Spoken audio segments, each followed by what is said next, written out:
এটা মেনে নিছে যে এটা জানা গেল। হ্যাঁ, এরপরে কি আপনার নিজস্ব কোনো ব্যক্তিগত দাবি আছে? আর দাবি আছে হ্যাঁ, দাবিটা আমাদের করতেন।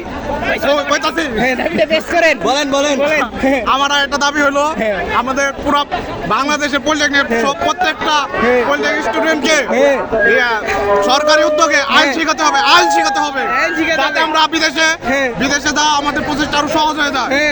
শেষ। ঠিক আছে।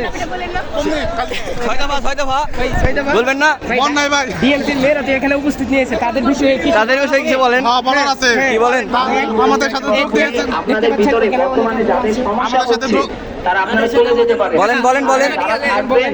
এই আমাদের সাথে যোগ দিয়েছে, আমরা খুবই আনন্দিত। আমাদের দল ভারী হয়েছে, আমরা আন্দোলন করে মজা পাচ্ছি। আর আমাদের আন্দোলনগুলোর আমাদের আওয়াজগুলো সরকারের কাছে পৌঁছচ্ছে, এটাই আমাদের মানে খুবই ভালো লাগার একটা বিষয়। তাদের জন্য কি ফিডব্যাক দিচ্ছেন আপনি? তাদের সবসময় আমি মন থেকে ভালোবাসি। ভালোবাসেন? তারপর